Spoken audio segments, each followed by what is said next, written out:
అందరికీ నమస్కారం అండి. ఈరోజు మన స్టూడియోకు ప్రముఖ ఆధ్యాత్మికవేత్త, వాస్తు జ్యోతిష్య పండితుడు వైవిఎస్ఎస్ గిరిరావు గారు వచ్చేస్తున్నారు. నమస్కారం అండి గిరిరావు గారు. ఈరోజు మా స్టూడియోకి వచ్చినందుకు చాలా సంతోషంగా ఉంది సార్. సార్, నా యొక్క ధర్మ సందేహం ఏంటంటే సార్, నారాయణ మంత్రాన్ని మంత్రరాజము అంటారు. మనకు 33 కోట్ల మంది దేవతలు ఉన్నారు, ఎన్నో మంత్రాలు ఉన్నాయి. కానీ ఒక నారాయణ మంత్రాన్ని మంత్రరాజము అని స్పెషల్గా చెప్పడం ఎందుకు? మంత్రాలలో రాజు అని చెప్పి పిలవడానికి కారణం ఏంటి, వివరిస్తారా? ఇందులో ప్రధానంగా ఏంటంటే ఈ మంత్రరాజము అంటే ఉన్నటి వాటిలో హైయెస్ట్ అని కదా. ఈ హైయెస్ట్ అన్నది ఇందాక మీరు ఇంకో క్వశ్చన్ కూడా అడిగారు, 33 కోట్ల దేవతలు. కరెక్ట్గా మీరు తెలిసి అడిగారు, తెలియక కానీ కరెక్ట్గా సింకర్నైజ్ అడిగారు. అసలు ఈ హైరార్కీ అనేది ఎక్కడి నుంచి వచ్చిందంటే, మనకి ఆమ్ని పొటెన్స్ అని, అంటే సర్వవ్యాపకుడు, సర్వశక్తివంతుడు ఎవరైతే ఉన్నారో ఆయనని ఒక పరతత్వము అని ఐన్స్టైన్ లాంటి వాళ్ళు వీళ్ళందరూ చెప్పింది ఏంటంటే, ఏదో సంథింగ్ ఈజ్ దేర్ అని వేదాల్లో ఏదైతే చెప్పారో దాన్ని నారాయణ తత్వం అంటారు. అంటే పరమాత్మని నారాయణ తత్వం అంటారు. ఈ నారాయణ తత్వంలోంచి వచ్చిన 3 రూపాలు భగవంతుడు అంటారు. అంటే నారాయణ తత్వం కేవలం మోక్షప్రాప్తికే ఉపయోగపడుతుంది. తర్వాత వచ్చిన 3 రూపాలు ఏంటంటే బ్రహ్మ, విష్ణు, మహేశ్వరులు అని వీళ్ళు దేవుళ్ళు అంటారు. వీళ్ళు ఏం చేస్తారు, నారాయణ తత్వం వేరే, దేవుళ్ళు వేరే. మీకు ఇక్కడ వస్తుందంటే ఈ క్లారిటీ, ఆ డిఫరెన్స్ ఎక్కడ వస్తుందంటే, మీరు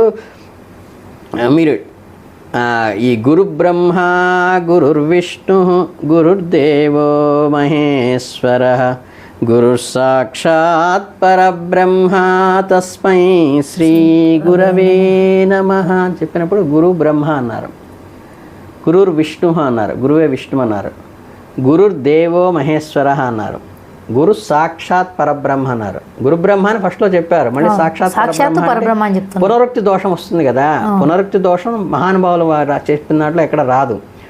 ఈ సాక్షాత్ పరబ్రహ్మ అనేది ఈ బ్రహ్మ కాదు. ఈ బ్రహ్మ వేరు, పరాబ్రహ్మ వేరు, మహేశ్వరుడు వేరు, పరమేశ్వరుడు వేరు, శక్తి వేరు, పరాశక్తి వేరు, విష్ణు వేరు, మహావిష్ణువు వేరు. ఈ మహావిష్ణువు కానీ, పరాశక్తి కానీ, పరమేశ్వరుడు కానీ, పరాబ్రహ్మ అనేది ఆ పరతత్వాన్ని, అది నారాయణ తత్వం. దాని కింద ఉన్నది బ్రహ్మ, విష్ణు, మహేశ్వరుడు. వీళ్ళు ఏంటంటే వీళ్ళకో ఫ్యామిలీ, అంటే ఒక భార్య, ఒక భర్త, ఒక పిల్లలు, వాళ్ళకు కొన్ని వాహనాలు, వాళ్ళకు కొన్ని డ్యూటీసు. అంటే ఒకడు సృష్టి చేయాలని, ఒకళ్ళ సృష్టిని మెయింటైన్ చేయాలని, ఒకళ్ళు లైన్ చేయాలని. మీకు ఏదైనా డ్యూటీ ఉందనుకోండి, మీకు డ్యూటీ ఉంటే అర్థం ఏంటి, మీ పైన ఎవరో బాస్ ఉన్నారు. అవును, మనకి డ్యూటీ ఉన్నది అంటే మన పైన ఎవరో బాస్ ఉన్నారని. ఓకే, కరెక్టే. అంటే ఇక్కడ బ్రహ్మ, విష్ణు, మహేశ్వరులకి వాళ్ళకి ధర్మాలు డ్యూటీలు చేస్తున్నారు. ఒకళ్ళు సృష్టిస్తున్నారు, ఒకళ్ళు మెయింటైన్ చేస్తున్నారు సృష్టి మొత్తాన్ని, ఒకళ్ళు లైన్ చేస్తున్నారు. అలాగే వీళ్ళకి ఒక ఫ్యామిలీ స్టోరీ అనేది ఉంది. ఉన్నప్పటి నుండి వీళ్ళని దేవుళ్ళు అన్నారు. వీళ్ళందరూ కూడా ఈ లౌకికమైన, అంటే మనకి ప్రపంచాన్ని సృష్టికి కావలసినటువంటి సృష్టిని చేస్తూ, మెయింటైన్ చేస్తూ, లయం చేస్తూ, మోక్షాన్ని కూడా ఇచ్చేటువంటి మంత్రరాజాలు వీళ్ళ ముగ్గురు. అంటే వీళ్ళందరికీ ముగ్గురికి ఏంటంటే మోక్షాన్ని ఇచ్చేటువంటి అధికారం ఉన్నటువంటి వాళ్ళు. వాళ్ళ కింద ఉన్నవాళ్ళు దేవతలు అంటారు. అంటే ఏంటంటే ఈ బ్రహ్మ, విష్ణు, మహేశ్వరుడు అనే లేయర్ కింద వీళ్ళు లక్ష్మీదేవి ధనాన్ని ఇస్తుందని, లేదా పార్వతీదేవి విజయాన్ని ఇస్తుందని, ధైర్యాన్ని ఇస్తుందని, తర్వాత మనకి సరస్వదేవుల విద్య వస్తుందని, ఇలా ఒక్కొక్కళ్ళ దేవతలు ఆంజనేయ స్వామి వల్ల మనకి ఈ భూత పిశాచాలు నిర్మూలన అవుతాయని, ఇలా ఏంటంటే విఘ్ననాయకులు గణపతి ఆరాధనని, ఇలా ఏంటంటే వీళ్ళందరూ ఏంటంటే హ్యూమన్ బీయింగ్స్కి కావలసినటువంటి ధార్మిక జీవనానికి కావలసినటువంటి నీడ్స్ అన్నీ కూడా ఫుల్ఫిల్ చేసేవాళ్ళు దేవతలు. ఓకే. దాని కింద గ్రామదేవత అంకాలమ్మ, పోలేరమ్మ, నాంచారమ్మ, ఇట్లా రకరకాలు ఉంటాయి. వీళ్ళన్నీ ఏంటంటే హ్యూమన్ బీయింగ్స్కి రిలేటెడ్ కాకుండా కింద క్రీచర్స్ ఉంటాయి. అంటే ఏంటంటే గోవుల సంతతికి ఒకళ్ళు అధికారం, మేకల సంతతికి ఒకళ్ళు అధికారం, కుక్కల సంతతికి ఒకళ్ళు అధికారం, కోళ్ళకి ఒకళ్ళు అధికారి. ఇట్లా ఏంటంటే వాటి సంరక్షణ అంతా చూసేటువంటి కింద హైరార్కీలో ఉంటారు. ఆ కింద వచ్చేటంటే మనకి ఇవన్నీ ఉన్నాయి కదా, మనకి అశ్విని దేవతలు కానీ, పితృదేవతలు కానీ, లేకపోతే మనకి తాంత్రికమైనటువంటి దేవతలు కానీ, యక్షిణులు అంటారు, కిన్నెర కింపురుషులు, అవన్నీ ఏంటంటే అవి గ్రేడ్స్ ఉన్నాయి. వాటి కింద మానవ మాత్రంగా ఉండే దాంట్లో ఫస్ట్ అవతార పురుషులు వస్తారు. అంటే భగవత్ అంశగా కిందకి వచ్చిన వాళ్ళు రామావతారం కానీ, కృష్ణావతారం కానీ, పరశురామావతారం కానీ, ఈ లెక్కలోకి వచ్చే వాళ్ళందరూ కూడా అవతార పురుషులు ఉంటారు.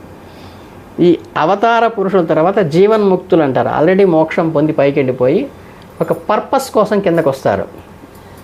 అంటే మనకి రామానుజాచారి ఒక పర్పస్ కోసం వచ్చారు, రాఘవేంద్ర స్వామి ఒక పర్పస్ కోసం వచ్చారు, వీరబ్రహ్మం గారు ఒక పర్పస్ కోసం వచ్చాడు, ఇలా గుర్జీఫ్, వీళ్ళందరూ చాలా పెద్ద పెద్ద వాళ్ళందరూ కూడా ఒక పర్పస్ కోసం కిందకి వచ్చి వీళ్ళని ఉద్ధరించి వాళ్ళు వెళ్ళిపోతారు. అంటే ఒక సమాజాన్ని భగవత్ తత్వం వైపు నిర్మించి ధర్మ సంరక్షణార్థం వచ్చేసేసి వాళ్ళు ఆ పర్పస్ని సాల్వ్ చేసి వెళ్తారు. వాళ్ళందరూ ముక్తి పొందినటువంటి సోల్స్ మళ్ళీ కిందకి వస్తాయన్నమాట. మన గురునానక్ కానీ ఇట్లా వీళ్ళందరూ కూడా వచ్చినప్పుడు ఏంటంటే రామకృష్ణ పరమహంస ఈ టైప్లో వచ్చినప్పుడు ఏంటంటే వాళ్ళకి వీళ్ళు చేసి వెళ్తారు. తర్వాత జీవన్ముక్తులు అంటారు. అంటే ఈ జన్మలో మనకి జపధ్యానాలు ఎక్కువగా చేసుకుని పూర్వం సోలికి గత జన్మల్లో చేసిన పుణ్యఫలం వల్ల వాళ్ళు మన ఇక్కడ ప్రేయర్స్గా చేసుకుని సద్గురువులుగా ఉండి వీళ్ళందరూ కూడా మోక్ష స్థితికి ఆల్రెడీ అచీవ్ అయ్యి కూడా వచ్చి వెళుతుంటారు సద్గురువులు అనేవాళ్ళు. ఇప్పుడు మనకి ఉన్న వాళ్ళందరూ కూడా సద్గురువులు చాలామంది ఉంటారు. మనకి మధ్వాచార్య గారు ఉన్నారు, రామానుజాచార్య గారు ఉన్నారు, శంకరాచార్య గారు ఉన్నారు, మనకి మా గురువు గారు వేదవ్యాస గారు ఉన్నారు, భరద్వాజ గారు ఉన్నారు, సత్యసాయి బాబా ఉన్నారు, రామకృష్ణ పరమహంస ఉన్నారు, వివేకానందులు ఉన్నారు. ఇట్లా ఏంటంటే సద్గురువులుగా వచ్చి వీళ్ళందరూ కూడా రకరకాల కలుసు పెట్టుకుని వీళ్ళందరూ కూడా మనకి మోక్ష మార్గం వైపు మన తీసుకెళ్ళేటువంటి సద్గురులు వాళ్ళు ఉంటారు. తర్వాత సాధకులు, మనలాంటి వాళ్ళందరూ సాధకులు. అందుకని అప్పుడప్పుడు చెప్తుంటాం మేము యూట్యూబ్లో కూడా చెప్పేటప్పుడు ఏంటంటే గురువుగారు చెప్పండి అని ఉంటారు. అమ్మ మేము గురువులం కారం, ఉపన్యాసకులం అంతే. మేమేంటంటే ఉపన్యాసాలు చెప్పుకుని వాటి ద్వారా పాపులర్ అయిన వాళ్ళని తప్పితే మేము గురువులం కాదు. సద్గురు స్థాయి వేరే. సబ్జెక్టు నేర్చుకుని లేకపోతే విన్నది, చూసింది, చదివింది రీప్రొడ్యూస్ చేసేవాళ్ళం మేమంతా అని చెప్తాం. ఈ విధానంలో వచ్చినటువంటి ప్రయారిటీలో వీళ్ళందరికీ పైన ఉన్నవాడు నారాయణ తత్వం అని చెప్పుకున్నాం. అసలు ప్రధానంగా మీరు అడిగిన క్వశ్చన్ నారాయణ తత్వానికి. ఈ 3 కోటి దేవతలు అంటే ఏంటంటే ఈ 33 కోట్లు ఏంటంటే ఇవన్నీ కలిపితే 33 కోట్లు అయినాయి. ఈ పైన ఉన్నట్టు నారాయణ తత్వం ఏది ఉందో ఆయనకి సంబంధించి 4 ఉన్నాయి. ఒకటి విష్ణు సహస్రనామము, రెండవది నారాయణ మంత్రము, మూడవది కేశవనామాలు, నాలుగవది మంత్రపుష్పము, పురుష సూక్తము. ఇవన్నీ కూడా ఆయనకి సంబంధించినవి కనుక ప్రతి కార్యక్రమంలోనికి అవి ఖచ్చితంగా ప్రతి విధానంలో అంటే శైవంలో కానీ, శాక్తేయంలో కానీ, వైష్ణవంలో కానీ ప్రతి పద్ధతిలోనూ కూడా ఈ మంత్రపుష్పము, పురుష సూక్తము, అందులోంచి కేశవనామాలు, అందులోంచి ఉండేది నారాయణ మంత్రం. అందుకని దాన్ని మంత్రరాజము అన్నారు. వాళ్ళందరికన్నా ఉత్కృష్టమైనటువంటి నారాయణ తత్వం ఏది ఉందో, కేవలం మోక్షకారకం ఏదైతే ఉందో దానికి సంబంధించిన తత్వాన్ని కాబట్టి నారాయణ మంత్రాన్ని ఎక్కువగా ప్రధానంగా చేయమని చెప్పడంలో కారణం అది.